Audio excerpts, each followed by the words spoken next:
Christu sunga kungi nule pa u te nau te mi siang tho ma te pen nung zui pi som le ni te laka khat a hi hi chi in I thei chia thi ama pen sia dong khat hi in to pai su in hung pai in kanung hung zuin a chi chiang in tha khat in a tun na panin tho pa in to pa nung a zui pa ai hi to pa in asap na le ama inun ta na aki khel na thu aki a na te lungdam na lai siang tho luk gel lungdam na lai siang tho sunga jong imu the hi luka alian nga aneu som le sagi na sunga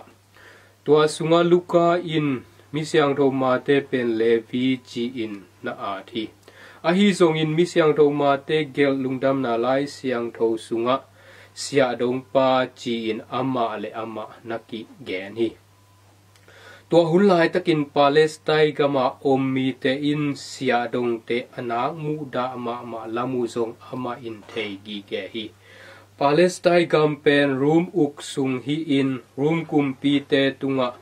apiang nop lo hang in sia apia pia te a hiu hi amau te in hi sia dong te mu da ma in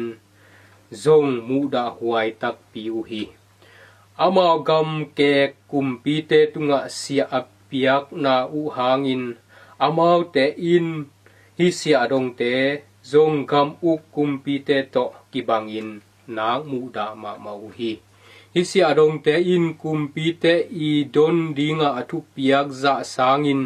tampi dong zo wa amau ip sunga agwang te a hiu hi tua hi manin amau te in hi sia dong te muda ma in guta bulu le pumpi zuang nu mei te to kibang in mo nei mi te sahian sunga na koi khom hi a hi zong in mi siang tho ma te in sia dong ma te ama le ama nakichi hi tuni ai sim lai siang tho ma te gel lungdam na lai siang tho alean kwa aneu kwa pan som le thum na sunga ma te in aina nita kan anek lai takun sia dong te mo nei mi te tampi va pain Yesu to anung zui te to an kuang khop na teu imu hi tua chiang in hi thu te Pharisee ten amu chiang in nung zui pi te kyanga na sia paun bang hangin sia dong te le mo nei te to an kuang khom a hi hiam chi in na dong u hi tua thu azak chen Yesu in michidam te in zato sia te kisam lo wa china te bekin kisamu hi chin na dong hi tua ba na to pa Yesu in kan hing to biang na ka dei ke ya happy na ka dei zo hi achi pen bang achi nom na hi hiam pai un la va kanun chi in Pharisee te kianga thu pia hi atom na to pa Yesu in midik ta te asam ding in hung pai ka hi ke ya mo nei mi te asam ding in ahung pai ka hi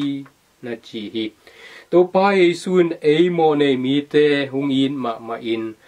ama bangin ton tung nun tang na anung ta ding in adei ton tung ito pa igum pa ihon pa hi